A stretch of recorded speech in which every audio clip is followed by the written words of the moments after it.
We're in Ezekiel chapter 8, and let's pray before we start the study. Father, we just come before you, and Lord, again, thank you for the way that you are, how good it is to serve you, and how good it is to worship you. You're a God who sees our hearts, and Lord, sometimes that's a really awesome thing, and sometimes that's not so awesome. But in any case, Lord, you're a God who sees the truth. And Father, as we're going through your word and looking at some of the things that you were dealing with Israel, specifically Judah, in their last days, Lord, we just pray that you would help us to take those things to heart, because it's looking like we're in the last days of our nation too. Father, you said that judgment begins at the house of God. And Lord, it's just the truth. You're always going through, you're always cleansing, you're always showing the attitude of our hearts. You're always showing what's up. And sometimes that's a good thing, sometimes it's not such a great thing as far as relationships and stuff like that go. But Lord, we want to be people who love you and who serve you with a true heart and who have your agenda in mind and not our own. So, God, we just pray that you bless the study, that you'd speak to us through it, and that you do this all in Jesus' name. Amen. Okay, Ezekiel chapter 8. And you can tell by my prayer what a lot of this stuff, what a lot of what we're going to be talking about is all about. There's a passage in the book of Proverbs that says that he who hides his sin will not prosper, but he who repents and forsakes it will have mercy. And one of the deals with the people of Judah at this time was they were outwardly saying that they were serving God and going for it with him, but inwardly it was a completely different deal.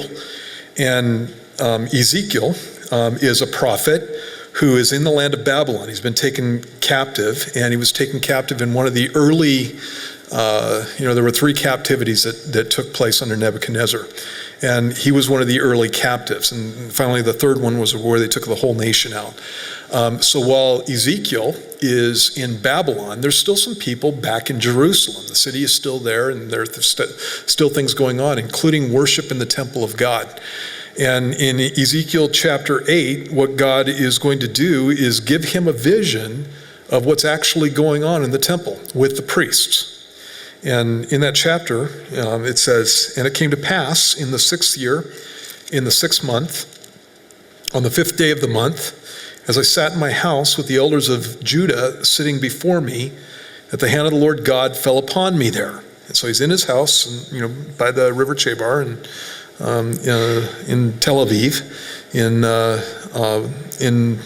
Babylon, and the elders are there with him, the elders of the people that are there with him, and obviously they're considering him to be a prophet at this point. That's why the elders are there. He's got some immediate authority just because of some of the things that God had been showing him. And this, by the way, is exactly 14 months after chapter 1. The dates that are given, if you're a Bible student, you want to check those things out. It's exactly 14 months after chapter 1. It says in verse 2, "Then I looked, and there was a likeness, like the appearance of fire, from the appearance of his waist and downward fire, and from his waist and upward, like the appearance of brightness, like the color of amber." And you'll remember in chapter 1, when he was given that vision of the wheels within the wheels, and like the firmament. It's basically like the chariot of God is the picture, and then there's a throne of God on top of it. The person that was on the throne was never pictured as a man.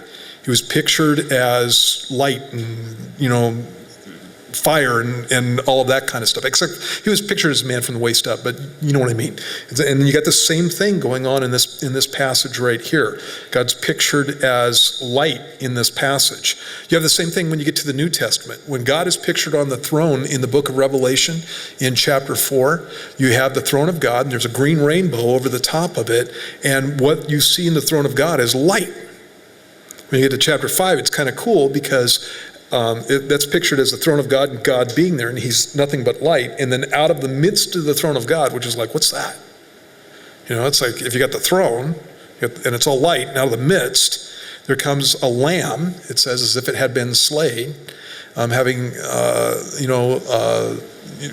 basically it's a picture of Jesus coming out of the midst of the throne of God. And so you get this kind of cool thing going on with the whole picture of God and Jesus in the midst, and the whole Trinitarian thing and all that kind of stuff. Well, some of the same stuff you have in the Old Testament. And so when he sees this vision of God, what he sees is light, basically. In verse 3, it says, he stretched out the form of a hand. And you'll notice that all the way through the book of Ezekiel. He doesn't say he stretched out a hand. What he says is he stretched out the form of a hand. In other words, it looked like a hand, but Ezekiel recognizes that God's not a big man up in heaven. It's the form of a hand right here. He stretched out the form of a hand and took me by a lock of my hair, and the Spirit lifted me up between earth and heaven and brought me in visions of God to Jerusalem. And so you can tell right there that this is a vision. It's not happening in actuality in the sense of his body is moving. It's a vision that he's having while he's sitting before the elders of Israel in Babylon. And so God comes along, he's pictured as light, and it's like out of the light comes this form of a hand and grabs him by a lock of his hair and picks him up, carries him away, right? That's a cool thing. And takes him back to Jerusalem. I don't know if I want to tell you this. Yeah, I'll tell you this. I tell the story every once in a while, and this just reminds me of it. When I was a young Christian, I backslidden for a while, and I came back to the Lord, and I was really seriously worried about whether or not God really knew me.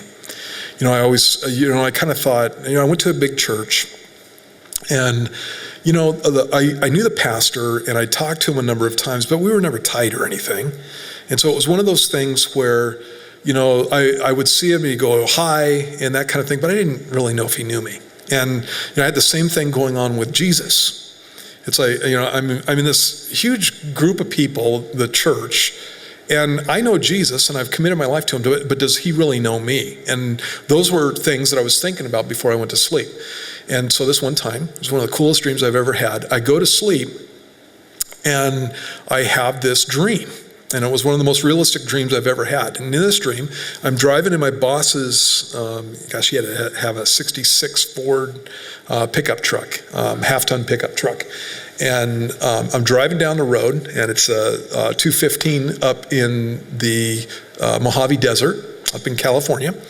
And I'm driving towards the mountains. And as I'm driving, I can still see this whole thing in my head. It's a real clear thing. As I'm driving, there's this big flash up in the sky. And I'm like, wow, what was that? Maybe it was a satellite exploding or something like that. And then all of a sudden, I get this feeling, this light feeling. And I start going up through the cab of the truck, and I watch the truck go off the freeway and go off the side of the road, and I'm just hanging there in the middle of the air, right, as I'm going up. And obviously, I'm describing the rapture, right? Well, I always thought that the rapture would take place, and, it's like being Superman or something. You just take off, you're looking up and that kind of stuff. And it wasn't like that. In my dream, what happened, it was like God grabbed me by the back of the neck and picked me up like this. That's that right there. It's biblical. Only it's not the scruff of the neck, it's the hair, and so I'm going to have to grow my hair a little longer. I still got some in the back here. They picked me up and carried me up, and there's this whole other thing. I had this whole thing where I was up in heaven, and it was anyway. I started off with I didn't know if Jesus knew me or not, and at the end of the dream, basically, I'm sitting there talking to a friend of mine, and we're in heaven. All these people are standing, sitting around Jesus, and I'm still wondering if he even knows me. And there's these pillars, and I had a pillar between me and him because I was a little bit embarrassed to be there because I didn't know if I belonged. And I leaned back and I looked over, and as soon as I did that, Jesus, it was like I'm over here and Jesus is right here and he's talking to these people. As soon as I leaned back and looked over, he went like this. He looked over at me and he went and winked at me. And that was the end of the dream. It was a cool thing. But anyway, that whole thing with picking you up. And then later on, I found out that the word that's used in the Bible for being caught up by the Lord it's literally a word that means to be snatched away by force.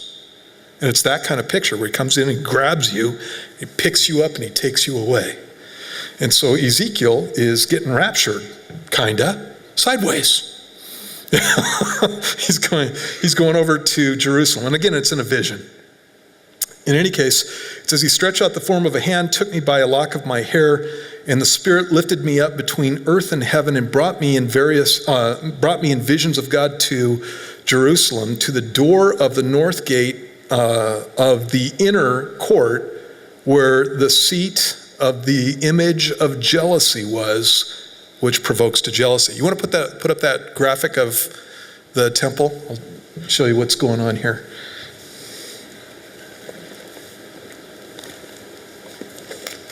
You got it? Yeah, there we go. Okay, so this is a graphic of the temple at Jerusalem. This right here is the temple itself. This right here is the inner court, and this is the outer court, and this is part of the outer court also. And so when it's talking about the north, this is north right here. The temple faces east, so this is east. So if you wanted to do it like a map, you'd have to turn it on its side to the left. So this is east, this is north, this is south, and that's west, okay? And so in verse 4 here, it says, verse 3, it says that he took me lifted me up between earth and heaven and brought me in visions of God to Jerusalem, to the gate, to the door of the north gate of the inner court, where the seat of the image of jealousy was, which provokes to jealousy. And there's a gate right here.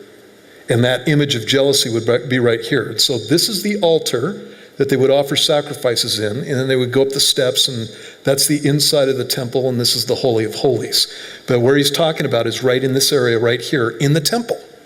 Okay, and when you see in verse 4, it says, and behold, the glory of the God of Israel was there, like the vision that I saw in the plain. Then he said to me, Son of man, lift your eyes now toward the north. And again, that's going this direction. Okay, so I lifted my eyes toward the north, and there, north of the altar gate, was this image of jealousy in the entrance.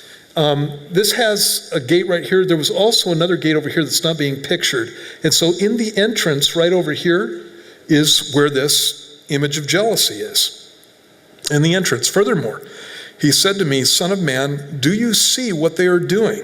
The great abominations that the house of Israel commits here, to make me go far away from my sanctuary. In other words, what God's saying here is the things that they're doing are driving me out. You're driving me out. Now turn again, you will see greater abominations. So he brought me to the door of the court, and when I looked, there was a hole in the wall. Then he said to me, Son of man, dig into the wall. And when I dug into the wall, there was a door. And he said to me, Go in and see the wicked abominations which they are doing there. So I went in and saw there every sort of creeping thing, abominable beasts, and all the idols of the house of Israel portrayed all around on the walls. Now he may be talking about this area right here, in this passage, in this section right here, in the gate area right here, or he may be talking about something that's going on in this area right here. In any case, he digs a hole in the wall and he sees all these abominations on the inside of it. And in verse 11 it says, And there stood before them 70 men of the elders of the house of Israel, and in their midst stood Jaazaniah, the son of Shaphan. Each man had a censer in his hand, and a thick cloud of incense went up. Then he said to me, Son of man, have you seen what the elders of the house of Israel do in the dark, every man in the room of his idols? For they say, The Lord does not see us, the Lord has forsaken the land. And he said to me, Turn again, and you will see greater abominations that they are doing. So he brought me to the door of the north gate of the Lord's house, and to my dismay, women were sitting there, weeping for Tammuz. Then he said to me, Have you seen this, O son of man? Turn again, you will see greater abominations than these. So he brought me into the inner court of the Lord's house, and there at the door of the temple of the Lord, and that's right here, there at the door of the temple of the Lord, between the porch and the altar, were about 25 men with their backs toward the temple of the Lord and their faces toward the east. and they were worshiping the sun toward the east. And he said to me, have you seen this, O son of man? Is it a trivial thing to the house of Judah to commit the abominations which they commit here? For they have filled the land with violence. Then they have returned to provoke me to anger. Indeed, they put the branch to their nose. Therefore, I also will act in fury. My eye will not spare, nor will I have pity. And though they cry in my ears with a loud voice, I will not hear them. And so in this area right here, between this is the porch right here, and this is the altar. In this area right here, he had 25 guys who were looking out this gate towards the rising sun. And they've got their back to the house of God. They've got their back literally to God, because in this vision, God is here on the threshold. They've got their back to God, facing towards the sun and worshiping this thing that God created. Now, when you're going through, and for example, when you look down in verse 6, it says, furthermore, he said to me, son of man, do you see what they're doing, the great abominations that the house of Israel commits here to make me go far away from my sanctuary? Now turn again, you will see greater abominations. He talks about this whole thing with the image of jealousy. See it again in verse 5. There between the north of the altar, and there north of the altar gate was this image of jealousy in the entrance. Now he's not saying specifically what the image of jealousy is. But one of the things that the people of Israel did, and you'll see this all over the place in the Old Testament, if you have a King James Version, it will talk about Asherah or groves. Actually, in the King James Version, it's groves. In the more modern versions, it's Ashtoreth or Asherah. And Asherah was a goddess of fertility. She was a consort of Baal, and you've heard of the god Baal. He was a storm god. And they don't know, they're not quite sure what the Asherah was, but it's always connected with poles or trees. And one of the reasons that they translated groves in the Old King James Version is because the Hebrew word has a connotation that comes from that. And so consequently, what they think they were is phallic symbols. And if you got little kids here, phallic symbols are male parts.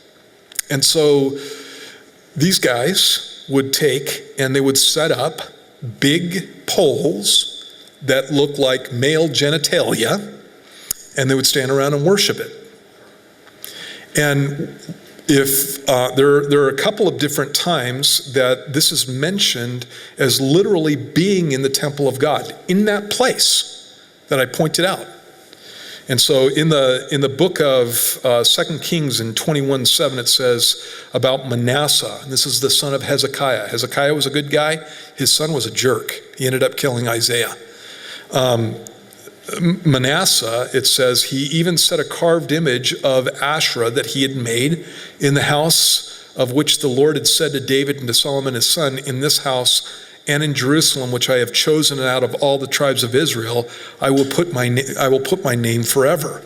So in the place where they're supposed to be worshiping God and offering sacrifices to the God of Abraham, Isaac, and Jacob, the God of the Bible, the God who's pure, the God who's holy, they stick this image of a male part up in it, and they bow down before this stupid thing as an act of worship to the goddess of fertility. Later on, Manasseh removes it.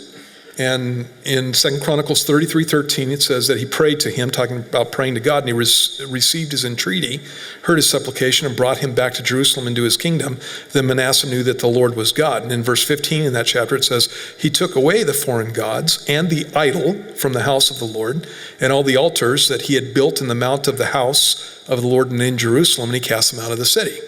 And so Manasseh repents. What got Manasseh to repent was he was taken captive by the Assyrians, and while he was in Assyria, he decided to call out to the Lord. Manasseh was like the worst king of Judah that there ever was. And he decided to call out to the Lord, and the Lord heard him and repented. And actually, the way that Manasseh got taken into captivity by the Assyrians, these guys were brutal.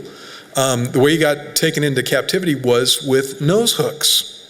These guys would take fish hooks, and they would stick them in your lip, or they would stick them in your nose. They'd tie them to a cord, tie that cord to a rope, and you would literally walk naked. They would take your clothes off, stick a hook in your face, and you would walk naked to Assyria. And so here you have the king of Judah who thinks he's all hot stuff and can do anything he wants in the temple of God.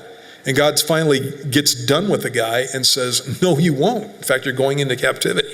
And off you go. Well, when he gets there, and Manasseh, again, he was a rotten guy. In the New Testament, it's recorded that Isaiah, the way that he killed Isaiah, the prophet, was by cutting him in two, sawing him asunder. And the way that they did that was they started between your legs. And they kept you alive as long as possible. And that's how Isaiah died. Isaiah was a good friend of Hezekiah, and his son, Hezekiah's son, is the one who put Isaiah to death. That's just, amazing lack of heart towards God, amazing lack of any kind of loyalty towards your friend or towards the friend of your father, that kind of thing. It's just amazing. It's over the top evil, just flat out evil. And yet God, when the guy repents, hears him. That's the amazing thing about God. If I was God, and Manasseh was repentant to me, and he did that to one of my guys, Isaiah, I'd be like, shut up, too late, let's cut you in two. See how that feels on you, and it's like, God is just not like that. He's just not like that. He's good and he's gracious, and it's just amazing the things that God will forgive people for. And it's a good thing that he's like that. It's a good thing that I'm not God, huh? It's a good thing that you're not God, huh? Because if you were God, or if I were God, most of us wouldn't have any standing before the Lord at all because of the way that we can be. In any case, these things are called Asherah poles. In 2 Kings 23:6, you see them again in the temple in Jerusalem during the time of the reign of Josiah. Josiah is the last good king of Judah, and you have these things put up again. And so apparently at the time that Ezekiel is there, this is a vision, but at the time that Ezekiel is there, if it's not there physically, and it may be the case that it's not there physically, but it's something that these people are doing in their hearts, I kind of think that it's probably there physically. It'd been there before, and so there's a good chance that it was still there. In either instance, what had happened was these people had turned away from the Lord, and they turned to these other gods, a goddess of fertility of all things, and were worshiping this goddess in the temple of God. And so you have that whole thing. Then there's worship of false gods. Verse 7 through 12, it says, so he brought me to the door of the court. When I looked in, there was a hole in the wall, and you have that whole thing where he goes into the inner rooms in the temple complex, and in the walls, in the inner rooms of the temple complex, you see, again in verse 9, it says, go in, see the wicked abominations which they are doing there. So I went in and saw, verse 10, every sort of creeping thing, abominable beasts, and all the idols of the house of Israel portrayed all around on the walls. And there stood before them 70 men of the elders of the house of Israel. Well, all the way through the history of Israel, the elders of the tribes of Israel were 70. And so from the time of Moses, remember Moses picked out 70 guys. They were the elders of Israel. And then later on, when they come back from Babylon, the Sanhedrin is the 70. It's the 70 elders of Israel. So they have this all through their history.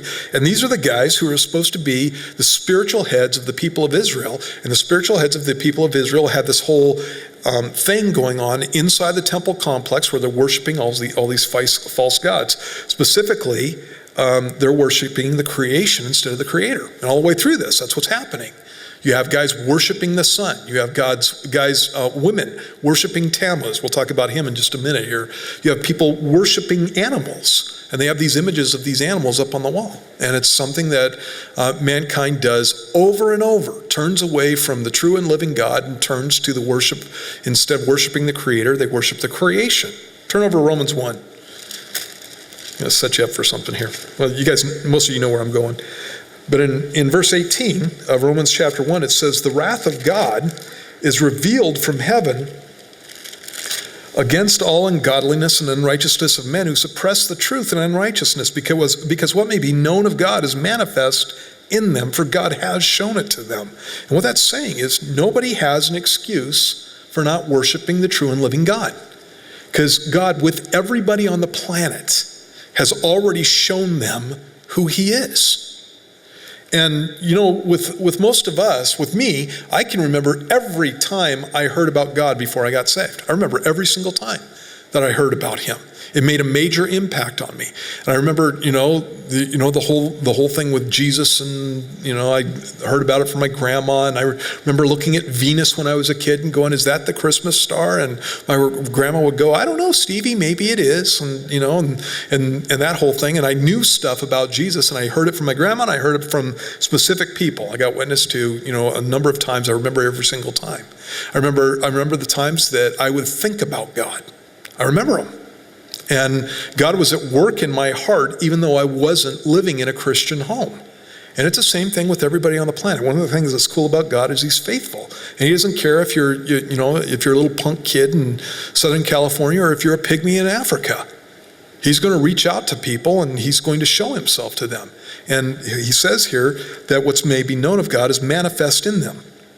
Look at verse 20. For since the creation of the world, his invisible attributes are clearly seen, being understood by the things that are made, even his eternal power and Godhead, so that they are without excuse. Because although they knew God, they did not glorify him as God, nor were thankful, but became futile in their thoughts, and their foolish hearts were darkened. Professing to be wise, they became fools, and changed the glory of the incorruptible God into an image made like corruptible man, and birds, and four-footed animals, and creeping things. Therefore God also gave them up to uncleanness in the lusts of their hearts, to dishonor their bodies among themselves, who exchanged the truth of God for the lie, and worshipped and served the creature rather than the Creator. And so when you turn from God, you start worshiping the creation and animals and all that kind of stuff. You are worshiping the creation rather than the Creator, the creature rather than the Creator. And when that happens, what God does is he gives you up. And the first thing that he gives you up to is sexual immorality. And that's what he's talking about there. In verse 24, he gave them up to uncleanness in the lust of their hearts, to dishonor their bodies among themselves. That's general sexual immorality. And it goes on and says, who exchanged the truth for the lie, and again, worship the creature rather than the Creator. Then he goes on in verse 26, he says, for this reason God gave them up to vile passions. For even their women exchanged the natural use for what is against nature. Likewise also the men, leaving the natural use of the woman, burn in their lust for one another, men with men committing what is shameful, and receiving in themselves the penalty of their error, which was due. And so you go from worshiping the creation rather than the Creator to sexual immorality, and you go from sexual immorality to homosexuality. And it's progression. Has that happened in our culture? Oh yeah, absolutely. As soon as the whole evolutionary thing started coming in, where man turns from a worship of a creator and starts thinking that the creation is actually what got us here. And you know what, I used to be an evolutionist, so I understand the whole idea that they're not actually worshiping, is what they would say, but what they're doing is they're replacing God with the creation. That's what these guys did. They replaced God with the creation. And they worshiped that whole replacement rather than the real God. And that's what people do. When you are talking to a committed evolutionist, and like I said, I was one of them, when you are talking to a committed evolutionist, you are talking to a man of faith. A man of faith. They believe these things despite evidence. And that's the next thing I'm going to do with you. One of the things that I did before I left, I studied for all this stuff before I left on vacation. And one of the things that I've been sharing with people is, just some of the stuff that happens, new stuff that happens. And one of the new things that happened in the last 10 years or so is they started finding organics in fossils. So the first one that I heard about was a Tyrannosaurus rex fossil. It was a thigh bone. And it was over in the Dakotas. I believe it was South Dakota. And the archaeologist that was digging it up, the thigh bone was too big to transport, and so they cut it in half. When they cut it in half, it was gooey on the inside, which is not supposed to happen with a 65 million year old bone. Shouldn't have goo on the inside of 65 million year old bones, but it was gooey on the inside. And so what she did was she went and she put the goo underneath a microscope. And lo and behold, what she thought she saw was red blood cells. And so then she started checking those things out, and there are some chemical tests that you can do to find certain types of proteins in the red blood cells. And one of the proteins is, hemoglobin. You've heard of hemoglobin, right? So one of them is heme. And so they actually found heme in these red blood cells. And it was a big to-do over all this stuff, because you can't have proteins lasting for 65 million years. And so when it came out in the literature, everybody that was an evolutionist that, had real problems with that whole thing, there were papers that came out, and, she was just denounced left and right, and said, it was told, the guys were telling her that what she did was she contaminated the samples, and that there can't be those proteins, and that whole stuff. And it's not even dealing with the whole issue of you have gooey organics in the inside of a fossil, of a dinosaur bone. That it can't be gooey after 65 million years. You can't do that. And so the next time that she dug up a fossil, it was a hadrosaur. And actually, you can put up the next slide here. I can't remember if I put this is a hadrosaur right here. So it was a hadrosaur fossil, 80 million years old. And so she was even more careful with this whole thing. And she went through and she documented her find really closely. And again, she found organics, DNA, inside these fossils. And it's incontrovertible that this stuff is in there. And so again, you're talking about 65 million years old and 80 million years old, and you're having proteins last for that long. That's just ridiculous. How is that happening? And so lately I've been watching articles, and they're trying to come up with a way that these proteins can be preserved on the order of 65 million years and that kind of thing. And so those were the two that I knew about. And so I just decided to look up organics and fossils on the internet, and I came up with a list. This is a list of basically articles that have to do with these issues. Here's the first one. Carbon dating of 70 million year old mosasaur soft tissues yield surprising results. That's one. I'll talk to you about that in a minute. Green River Formation fossil has original soft tissue. That's another one. Paleozoic scorpion exoskeleton gainsays assigned age. So they're finding literally the exoskeleton of a scorpion. That's the shell of a scorpion, unfossilized from the Paleozoic. Has salt-trapped bacteria been living on algae for millions of years? Origins breakthrough of 2010 paleontology, the mysteries of stunning soft tissue fossil finds. Here's another one. Remarkably preserved shrimp is 350 million years old. I'll show you that one in a minute. Cache of amber in India looks young. How long can cartilage last? Giant penguin feather poses problem for long ages. Team finds lobster fossil with original shell. 80 million year old mosasaur fossil has soft retina and blood residue. I'll show you that one too. Fantastic Australian amber supports young world. A new evolutionary link. Australopithecus sediba has all the wrong signs. Feathered dinosaur debate exhibits young earth evidence. Fresh tissues from solid rock. Intact DNA discovered in ancient salt deposits. Fresh salamander tissue found in solid rock. Dinosaur soft tissue finally makes news. A global catastrophic event wiped out ancient forests. Fresh fossil feather nanostructures. Dinosaur soft tissue issue is here to stay. Fresh Jurassic squid ink. 45 million year old brewer's yeast still works. Dinosaur soft tissues, they're real. Mummified dinosaur skin looks young. That's again a hadrosaur. It's skin. They've got the skin from a dinosaur. Fossilized biomaterials must be young. Hadrosaur soft tissues, another blow to long age myth. Dinosaur soft tissue, biofilm of blood vessels. So they're finding blood vessels. And fossil feathers convey color. Here's one of the things that they're finding. You guys keep up with this stuff? In China, they're finding all these dinosaurs and saying that they had feathers. All this stuff, and what they're finding is they're finding fossils, and they're finding this little like chitinous type material that's going down the spines. And so guys are coming up with, well, this must be feathers. The dinosaurs must have had feathers and that kind of stuff. They haven't found a dinosaur feather. They're just finding this material. Well, one of the things that you find with reptiles is reptiles that have, a ridge on their back have all this material that supports that ridge. And now they're starting to think that these are not feathers, this is leftovers of that material, the organics that was, it's not bone, the organics that was supporting these ridges that went down their back. And so, some of the dragon pictures that we have that whole thing with spiny things going down their back. Well, they're finding out that dinosaurs had that going down their back, that this may be the case. Okay, so with that, turn to the next slide there. That's a mosasaur. And basically, that's an 80 million year old dinosaur, and it is kind of like crocodile-ish, basically. In any case, go to that next slide.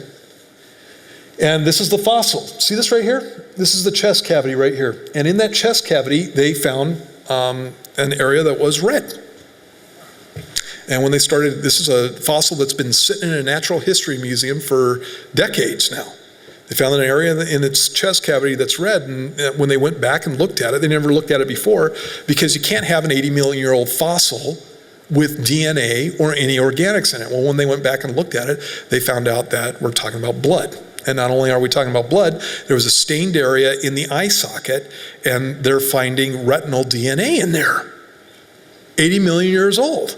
How does that work? Do the next one. And this is another one, same kind of dinosaur. Let's see, how old is this one? It's gonna, again, wait.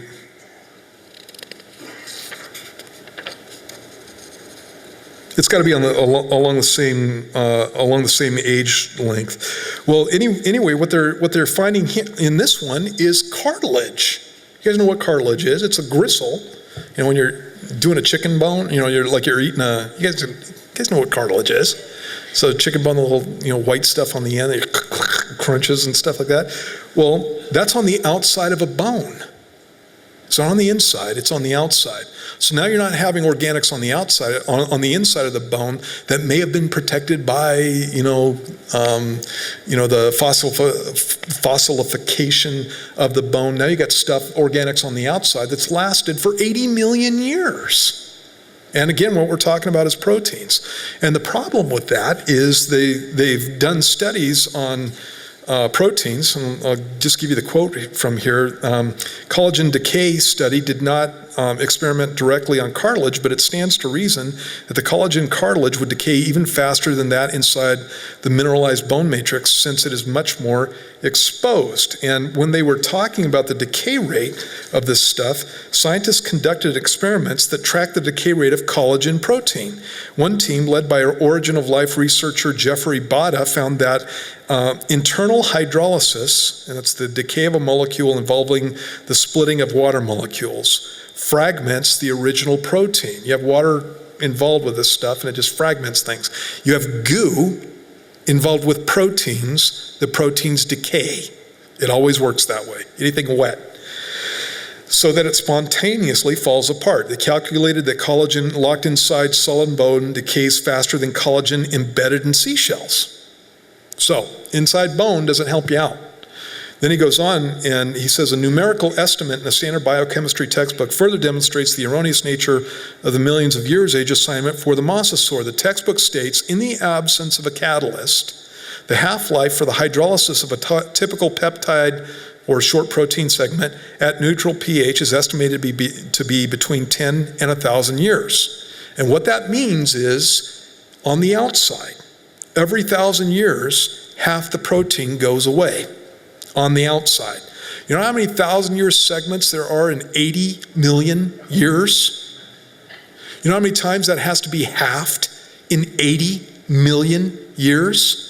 The article goes on to say what this means is after 1,000 years, half the original protein sample, if kept cool and dry, would be expected to have broken down.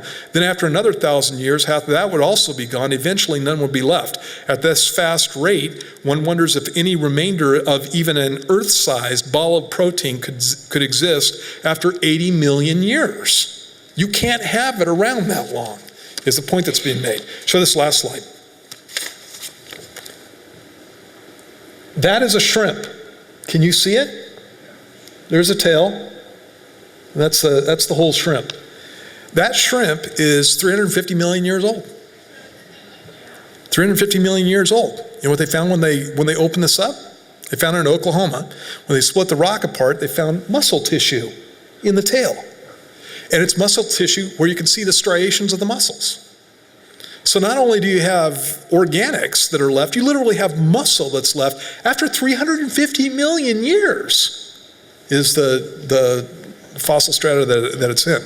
And so for me to be an evolutionist, I have to have a mighty amount of faith, is the point that I'm making here.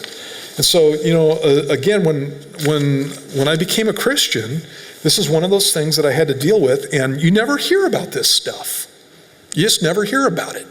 I never heard about it until I became a Christian, started reading books by Christians who were scientists. And then they started bringing up these kinds of issues. And once they started bringing up those kinds of issues, I realized, oh, you know what? That whole millions of years thing and the whole evolution thing and all that stuff, it's not as rock solid as I thought it was. And actually, I got a little bit irritated. But the gist of that whole thing is what's gone on in our culture is whether or not Darwin meant it or whether or not the other guys that were involved in it, Huxley and all those guys, meant it or not, what happened when evolution came in is you got a replacement for God. And so God no longer had to be considered. And if evolution is true, then I'm nothing but a product of millions of years and random chance. And there is no point to my life. And there's no need for a creator. And Huxley and these guys, they knew that. That was one of the points that they made, was there was no need for a creator. And if there's no need for a creator, there's no need to be accountable to a creator. And so therefore I can live my life the way that I please. And that's exactly what you've had for the last 150 years. You've had a whole world, basically, living life the way that they pleased. And how are things going? How's that working out for us? So yeah, World War II, World War II was evolutionary. What you had was a guy who seriously believed, a group of men who seriously believed that they were the master race and that there were inferior people and that they should be wiped off the planet so that they didn't pollute the gene pool. Nowadays we have the Darwin Awards. I was just looking at this today. And it's like I'll go through and read those things, the Darwin Awards, and sometimes I'll laugh and stuff like that, because of the stupidity of some of the people that some of the things that these people do. But there's a callousness there where people go, it's good that they're that they've been wiped out of the gene pool. I was just reading about one guy, actually two guys. Today, these guys were, actually one guy was on the 7th floor of a hotel showing off for his girlfriend, jumped off the balcony, and he's on the outside and he's hanging on basically to the floor of the balcony and showing her that he can do pull-ups 7 stories above the ground. And so he's sitting there just pumping out the pull-ups. Well, have you ever done pull-ups? You pump out the pull-ups and pretty soon you get so tired you can't pull yourself up anymore. And that's what happened to the guy. He couldn't pull himself up anymore, and his girlfriend certainly couldn't pull him over the railing, and so he ends up dropping 7 stories, and he falls to his death. Another kid did it from 11 stories up. It's like, in the Darwin Awards, it's like, okay, removed from the gene pool. You take the stupidity out and that kind of thing. But you know what? That kind of attitude, even though, I understand the humor that can be behind that and that kind of stuff, that kind of attitude was taken seriously at the beginning of the 20th century. And literally millions of people were killed because of it. And so you have those kinds of things going on, and then you have the whole cultural consequences that come from that. And, it's like if you tell somebody that they're an animal long enough, they'll begin to act like animals. And if you tell somebody that if you don't take what you can from the world around you, survival of the fittest, that whole thing, if you tell somebody that long enough, you must take what you can because nobody else is going to do anything for you, you start acting like an animal and you don't care about what anybody else is doing. You don't care about what they think. You don't care about what they feel. And it's exactly the opposite of what Jesus talked about, doing to others as you would have them do unto you. And actually, most problems in church, that's what it is. People are just putting themselves first. That's an old problem, and it's not just confined to evolutionists and stuff, but again, that whole idea of treating somebody like an animal and telling them that they're an animal long enough, pretty soon they're going to start acting exactly like that and they won't care anymore. And again, that's what you have in this situation. So you have all these people who are doing that kind of stuff. Isn't that cool? I like seeing stuff like that. Sorry if you're not into it. I just am. Okay, then back over in Ezekiel chapter 8, we're not going to get past this for sure. Not only do you have these guys who are the elders of Israel, actually, you know what? There's a guy that's mentioned in verse 11. It says, there stood before them 70 men of the elders of the house of Israel, and in their midst stood Jaazaniah, the son of Shaphan. Each man had a censer in his hand, and a thick cloud of incense went up. Jaazaniah, the son of Shaphan, Shaphan is mentioned back in the book of Jeremiah. And there are 4 sons of Shaphan that are mentioned in the Bible. 3 of them were really good guys. This guy's a rat. And nobody knew about it. In fact, Ezekiel is shocked by the fact that this guy who came from this family of priests would be like that. And so, again, you have that whole thing. It goes on here, and he says, verse 13, he said to me, turn again, and you will see even greater abominations that they are doing. So he brought me to the door of the north gate of the Lord's house, and to my dismay, women were sitting there weeping for Tammuz. Tammuz comes from some Babylonian mystery religions, and basically the story goes that Ishtar, where we get our word Easter, Ishtar was trapped in the underworld, and she'd been rescued by a god named Enki, but had to get a replacement for her soul, basically. So she's in the underworld, she gets rescued, she's got to replace herself. And what she does is she comes back home and found her husband Tammuz seated on her throne, which she didn't really appreciate. And so she condemned him and his sister to 6-month stints in the underworld. And so basically, Tammuz was wept for in the fall. It was said that Tammuz would go into the underworld in the fall and that he would return from the underworld in the spring. And so when everything was dying in the fall, that's because Tammuz went to the underworld. And when everything came back to life in the spring, it was because Tammuz had been delivered, had been brought back from the underworld. And it's just Babylonian God worship. And they're doing it again in the temple precincts, women weeping for Tammuz, doing the stuff that all these other guys did. And then again, you have verse 16, so he brought me into the inner court of the Lord's house. There at the temple, door of the temple of the Lord, between the porch and the altar, were 25 men with their backs toward the temple of the Lord and their faces toward the east.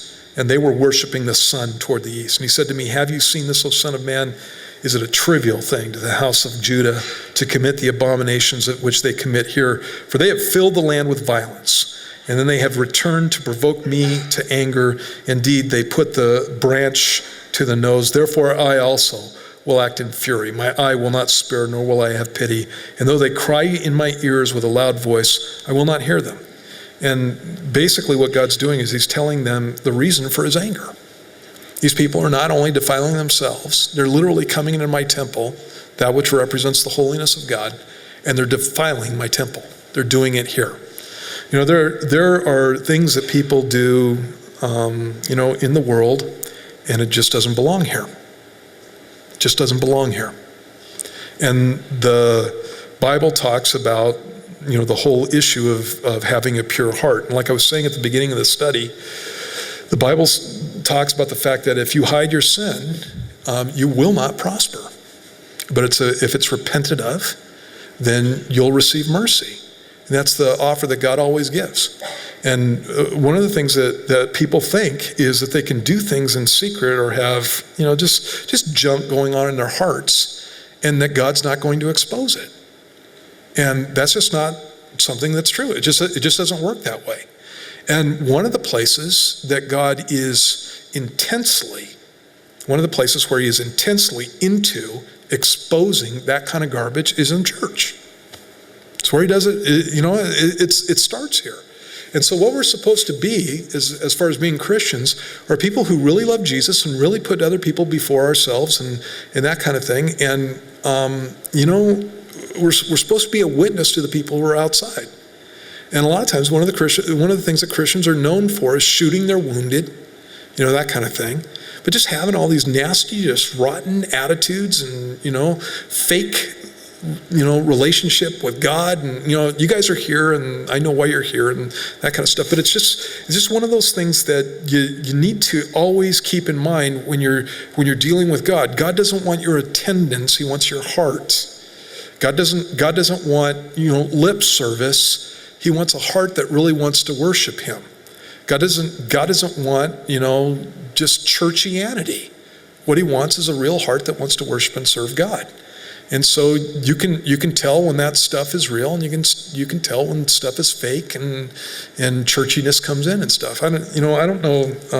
Well, you guys don't know a lot of the stuff that happens around here because you can't. But one of the things that always happens whenever I'm teaching through a book, I start seeing, the junk that the book talks about starts getting exposed. Always happens that way. And so there are things that happen around here when I am doing certain things. So remember, last year I came back from the pastor's retreat, and one of the things that God had convicted me on was the fact that there's no reason not to share the gospel all the time, right? So I told you guys I'm going to be committed to sharing the gospel as often as I can on a Sunday morning. I'm going to try to do it every single time and that kind of thing. And every once in a while I'll run out of time or whatever, but for the most part, that's what I've been doing. So what happens when you do that? What happens is attacks start happening. This is the most attacked period of time in the whole history of this church this last year. It's the most that we've been attacked. You haven't seen most of it because most of it just comes right at me. But, I had a guy who was in our fellowship who was railing on me because I did altar calls. That if I led somebody in a prayer to receive Jesus, I was condemning them to hell. It's just like, obviously it's like, you're a weirdo, and it's that whole thing. But, he's going around and saying a bunch of stuff. And it's just like, come on, of all things to attack me for, leading people to Jesus. Oh, evil, and that kind of thing, Remember when I was going through Romans and I'm talking about election and how God chooses you and all that kind of stuff. And as soon as I started talking about the free will of man, everybody who didn't believe that man had a real free will started having fits. Just fits. Stuff like that. And it's like, that's the way it goes. And so I'm going through 1 Corinthians. What have we been talking about? Division, stuff like that. So what's going to happen? You just watch for it. It's going to happen every single time. And so, it's like, one of the things, again, that God will do is he'll come along, and in the life of a church, he'll expose, there's actually part of the reason I'm talking about this is because in my next Bible study on Sundays, there's a verse that's been going through my head. It's in 1 Corinthians 11, and it talks about there need to be factions among you, because if there weren't, those who are approved would never be seen. And so God allows factions specifically in the church so that you can see where hearts are at. That's the way that it goes. And so that's a cool thing. I expect those things to happen. But part of the reason I'm saying this also is because later on, the passage that talks about judgment begins at the house of God is in Ezekiel. So you start from the temple, and it goes out from there. And that's what happens here. We're about to get out of here. It's like the world is falling apart. All kinds of radical things are going on around us. And, some of those things, it's like it even has to do with the weather sometimes. And, those things are biblical. And, obviously the attitudes of people and the things that they're doing to each other. And then you have the political situations. We're about to get out of here. And there are going to be all kinds of situations where there are going to be, Satan is obviously going to try to turn our eyes away from the fact that we don't have much time and we need to be about the Lord's business, and he's going to try to get it onto other stuff. And, you just have to recognize that. And so what I expect is that the church is going to be attacked more and more. And I'm not just talking about our church, but just the church in general. And there's going to be a purification that takes place. That's cool. It's going to be a cool thing. I'd rather be with 50 people who really love Jesus than 1,000 people who are wishy-washy. Absolutely. I'd rather be with 1,000 people who aren't wishy-washy. Right? And hopefully that's where our fellowship is at. And that's pretty much how I think. But it's like I don't get worried about those things. Okay, so that's on the church level. But God also does it individually. He does it individually. So where's your heart at with the Lord? Do you have, little secret drawings up on the inside of your skull somewhere? Have things that you're thinking about that aren't of God? Things that are turning your heart away from him and that kind of stuff. And these are good passages to look at because God sees you. He sees everything that's going on, and he knows what's going on in your heart. He knows why you're doing things. He knows, all that kind of stuff. And if it's out of line, it needs to be repented of. Remember I was talking about Manasseh before? It doesn't matter how far you've gone. God is good, and he wants you to come back to him. And he'll even take a guy like Manasseh. There's not a Manasseh in this room. None of you have cut people in two, hopefully. I don't know. Maybe somebody did, I don't know. But there's not a Manasseh, there's most likely not a Manasseh in this room. And there's not anybody who can't come back and get things right before the Lord. But, it's like you hide your sin, you're not going to prosper. But if you confess it and repent of it, you'll receive mercy. And that's what God was wanting with these people, and they would not do it. They would not do it. They defiled things that were holy, and it was not good. And so, again, anytime that I'm teaching on this, it's like I almost don't want to teach it to you guys because it's like I think that you guys love the Lord and stuff, but it's good stuff to keep in mind. It's good stuff to keep in mind. I'm always looking at that with myself. The only people that Jesus ever railed on were religious hypocrites. People who did nasty things in the name of Jesus. That's what the Pharisees did. In the name of God, in their case. Did nasty things in the name of God. Hypocrisy, it's not a good thing. So I want a real walk with God, a real love for him, and when I have a real love for him, you can see it. And it's, again, in just real basic things. One more exhortation here, and I'll let you go. A lot of this stuff that I'm talking about, it's not huge deals. When I do counseling with people or when I'm dealing with problems, interpersonal problems and stuff like that, it's real simple. You love God with everything that you've got, and you do unto others as you would have them do unto yourself. It's really that simple. And so if I'm completely in love with Jesus, it's going to be shown by the fact that there are certain things that I would never do to somebody. Never. Because I would never want them done to me. And there are going to be things that I would do for people, and it's the love of God because of what God's done in my life. And it's really that simple. And if I'm going around doing things to other people that I would never want done to me, there's a problem there. And the problem is the love part between me and the Lord. And so that's stuff that I always just keep in mind. Would I want that done to me? Nope. And so I'm not going to do it to them. And vice versa. So anyway, we'll end it there. And, again, this stuff is pretty simple. So let's pray. God, I just thank you for these people. Lord, for their hearts towards you. Obviously, they have a desire to worship and to serve you. That's why they're here. They have a desire to hear from you. That's why they're here.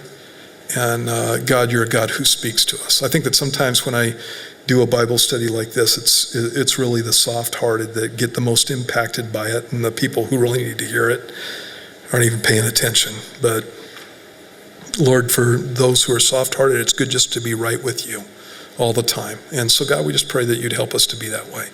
If in any area, Lord, we have a wrong attitude and a wrong heart and all that stuff, we just pray that you'd reveal it to us, Lord, and that there wouldn't be, secret chambers in our hearts where we've given things over to things that we love more than we love you. We just want to follow you and serve you with everything that we've got. And so, and even the more, Lord, as we see the day approaching when you're going to come back for us. Help us to be in love with you. And so we just give you the rest of the day, the rest of the evening. Pray that you bless our fellowship and watch over us and just make us strong in you. And we ask this in Jesus' name. Amen.